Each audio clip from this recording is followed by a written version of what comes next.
Wala raw i-endorsong kandidato sa Bilang Pilipino 2025 si VP Sara Duterte. Anya, nadala na siya matapos mabudol noong 2022. Nasa frontline ng balitang yan, si Marian Enriquez.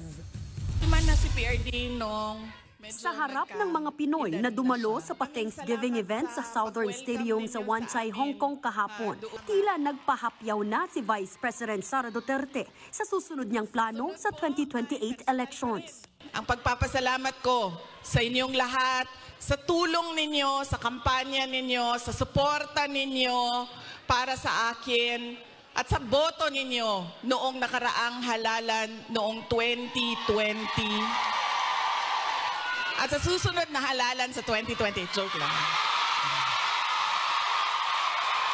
Joke. Sandali lang.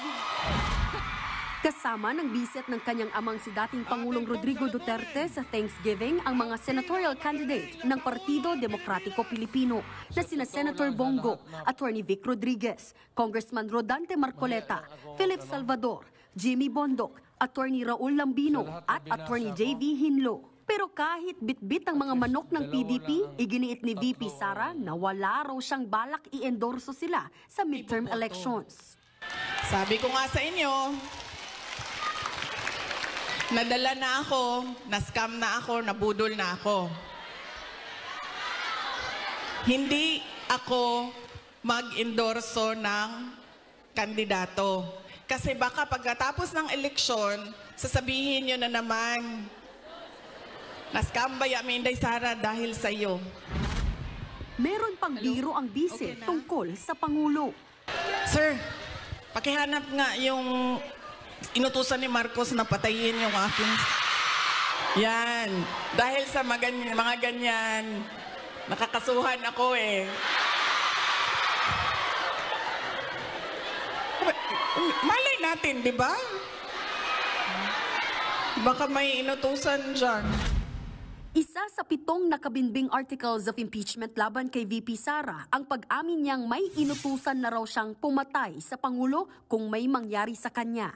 Kaya ang palasyo agad pumalag sa mga tirada ng bise. Itinanggi nilang na-scam si VP Sara sa pag-endorso sa Uniteam. Hindi rin daw Uniteam ang nagplano na gumawa ng masama. Is it not the other way around? Hindi naman po siguro inakala din ng miyembro o ng mga miyembro ng Uniteam na mabilis magagastos ni VP Sara yung 125 million pesos na confidential funds in just 11 days. Hindi rin po din siguro inisip ng Uniteam noon na siya may mga kakilalang assassin. Banat pa ng palasyo, wag daw sanang pa-victim ang bise sa mga OFW. Sa gitna naman ng maugong na posibleng pagpapaaresto ng ICC sa kanyang ama, matatandang idinawit din si VP Sara ng self-confessed hitman na si retired police officer Arturo Las Cañas ng Davao Death Squad sa Oplan Tokhang noong mayor pa siya noong 2010. Sa Article 5 ng impeachment complaint laban kay Vice President Sara Duterte, nag-commit umano ang bise ng murder at conspiracy to commit murder dahil umano sa malawakang patayan sa kanilang syudad sa pagpapatuloy ng EJ case ng Davao Death Squad.